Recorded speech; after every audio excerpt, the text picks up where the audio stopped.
पालकापासून भरपूर अशा रेसिपी बनवल्या जातात. त्याच्यापासूनच आज आपण कुरकुरीत अशी पालकाची भजी बनवणार आहोत. त्यासाठी व्हिडिओ शेवटपर्यंत नक्की बघा. काय करायचं, एक बाउल घ्यायचा. त्याच्यामध्ये इथं मी एक जुडी पालक घेतला होता. तो स्वच्छ धुवून अशा पद्धतीने मोठा मोठा चिरून घेतलेला आहे. त्याच्यामध्येच आपल्याला बारीक चिरलेली कोथिंबीर टाकायची आहे. त्याचबरोबर इथं मी बारीक चिरलेला एक मोठा कांदा आणि बारीक चिरलेली एक हिरवी मिरची त्याच्यामध्ये घालणार आहे. आता त्याच्यामध्ये आपल्याला 1 चमचा आलं लसणाची पेस्ट, पाव चमचा हळद, 1 छोटा चमचा ओवा, त्याचबरोबर चिमूटभर खायचा सोडा आणि लाल मिरची पावडर इथं मी 2 चमचे घातलेले आहे आणि बेसन पीठ 1 वाटी, त्याचबरोबर पाव वाटी आपल्याला इथं तांदळाचं पीठ घालायचं आहे. आणि मी इथं तेल कडकडीत गरम करून घेतलेलं होतं, ते त्याच्यामध्ये आपल्याला 1 चमचा घालायचं आहे आणि चवीनुसार मीठ घालून हे पीठ व्यवस्थित आपल्याला करून घ्यायचं आहे. पाणी लगेच आपल्याला घालायचं नाही. पहिल्यांदा हे पीठ आपल्याला त्या भाजीमध्ये पूर्ण असं मिक्स करून घ्यायचं आणि थोडं थोडं नंतर आपल्याला पाणी घालून ह्याचं मस्त असं पीठ तयार करून घ्यायचं. जास्त पण पातळ बनवायचं नाही.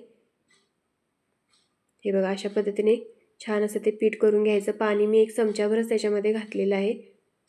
आता काय करायचं, तेल गरम करायचं. तेल व्यवस्थित तापलं की त्याच्यामध्ये आपल्याला हाताने अशा पद्धतीने लहान मोठ्या आकाराची भजी सोडून घ्यायची आहे. तुम्हाला जर मोठी पाहिजे असली तर तुम्ही मोठी बनवू शकता.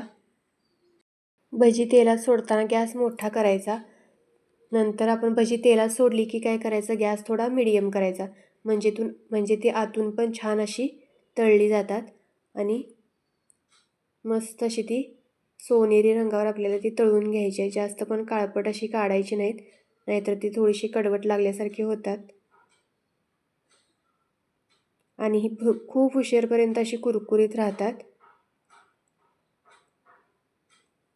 हे बघा, अशा पद्धतीने त्याचा कलर आला की ते आपल्याला काढून घ्यायचे आहेत.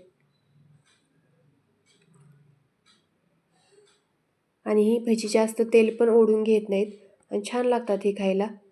अशाच पद्धतीने आपल्याला बाकीचे पण भजी तळून घ्यायचे आहेत.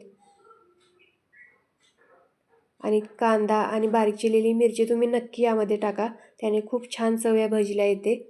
आणि ही रेसिपी नक्की करून बघा आणि अशाच नवनवीन साध्या सोप्या रेसिपींसाठी आपल्या चॅनलला लाईक, शेअर आणि सबस्क्राईब करायला विसरू नका.